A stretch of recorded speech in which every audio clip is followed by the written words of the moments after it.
Okay. Hey babes, system is live, feed is open. I hope everyone is having an amazing day because today we're talking about Death Parade. And I know Death Parade it's probably been a while and people probably know much about it, but it's one of my favorite animes, so I want to talk about it. I will also talk about a couple more. There will be some more. I'm gonna talk about what I want to talk about. It's my fucking channel. But like, it is what it is. Okay. Sorry. That was very aggressive. I'm very sorry. Okay. Imagine dying and waking up in a bar where a quiet bartender makes you play a game to decide your soul's fate. That's Death Parade. Slick, unsettling, and way more human than it first appears. We have our characters. We will start off with Decim. Decim is our arbiter and the bartender of Quindecim. He is calm, polite, and eerily gentle. It is a bit eerie, but you know, I love him. He actually, I plan on getting something with him done for part of my next tattoo. So that just kind of goes to show you how much I actually enjoyed his character. He collects mannequins. They're not trophies, however. They are reminders. And he begins the series judging by rules and gradually learns empathy, which breaks those rules. We have Chiyuki. She's the black-haired woman. She arrives without memories and becomes Decim's assistant. Her amnesia hides a life of deep loneliness and a pivotal decision. She's the show's moral barometer and the catalyst for Decim's growth. We have Nona, Decim's boss. Cheerful but razor sharp. She's running an experiment. Can a judge who understands human feelings make better judgments? We have Jinti. He's another arbiter, hot-headed with zero patience. He's a foil to Decim. Same job, opposite method. His episodes show what by-the-book judgment looks like when compassion is absent. We have Oculus, the godlike overseer, ancient, amused, and suspicious of Nona's experiment. He represents a system resisting change. We have Quinn, Clavis, and Castra. They're the infrastructure people. They are mostly in charge of memory retrieval, elevators, and intake. They're the world-building glue that makes the afterlife feel like a cold bureaucracy. And then there's the reoccurring human guest, who I won't really get too much into. If you watch the show, you'll know what I mean, but they all kind of represent like their own little stories, you know? So, but let's get into the show itself. The show itself is two souls arrive with no memory of their deaths. They're told to play a bar game, whether it be darts, bowling, air hockey, etc. It's rigged so every hit or point prods specific memories and emotions. They feel pain, fear, anger, etc. But they aren't physically harmed. The point is to surface truth under pressure. The arbiter chooses reincarnation or the void, and the show deliberately keeps this a morally gray area. There's no scoreboard and no perfect answers.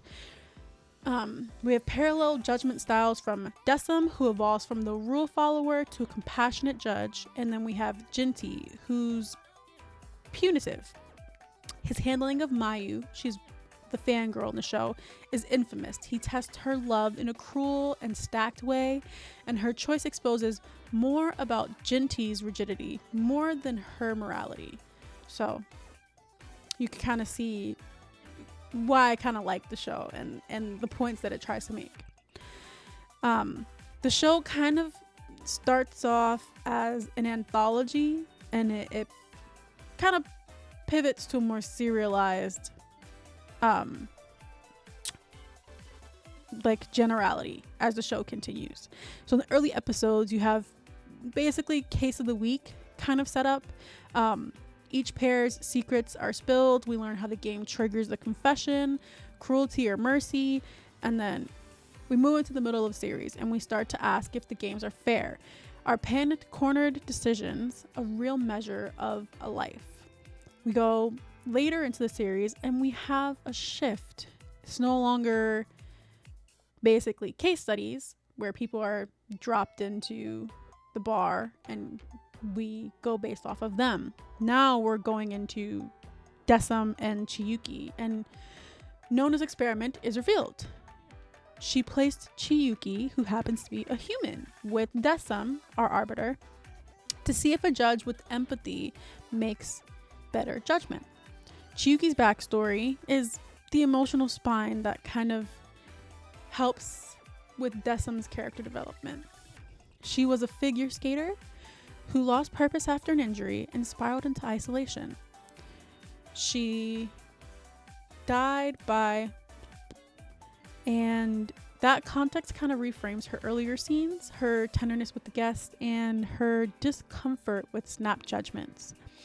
Decim stages a final test for her, where he offers her a lever that can revive her, but at the cost of sending a random stranger to the void. It's a manufactured choice that he decides to make for her, essentially breaking his own rules to better understand humans. Chiyuki refuses to sacrifice another person for herself, causing Decim to cry. This gives us an arbiter showing true emotion and proving that Nona's thesis that empathy changes judgment is true. 申し訳ありません。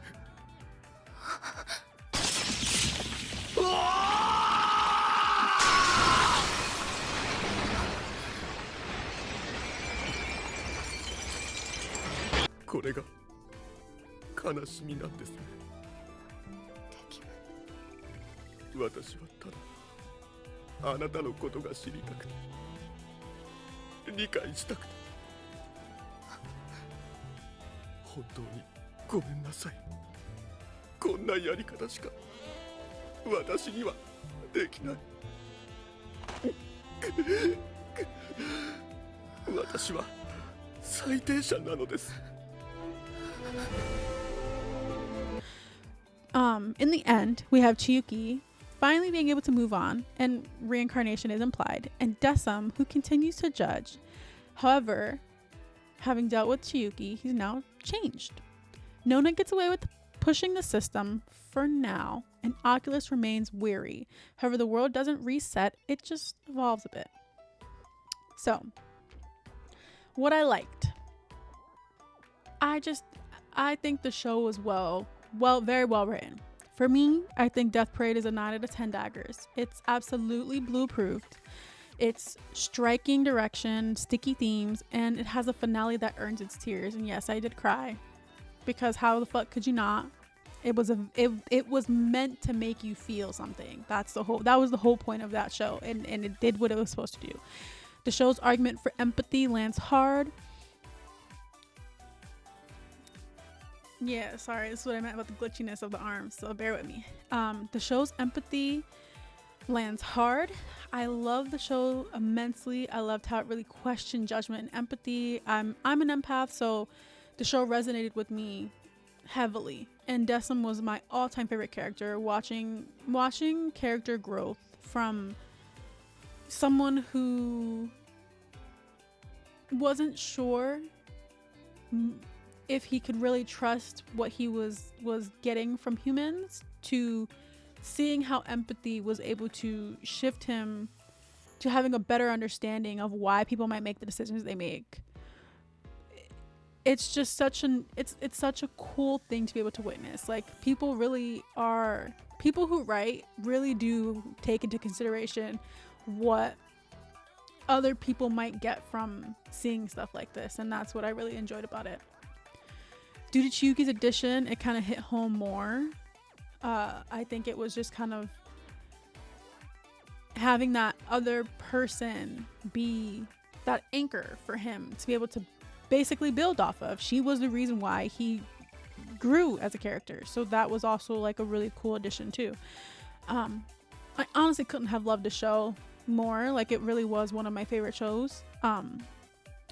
Probably right up there, behind, because I do have to say, my favorite ones are Hunter x Hunter and Tokyo Ghoul. Those are probably my all-time favorites.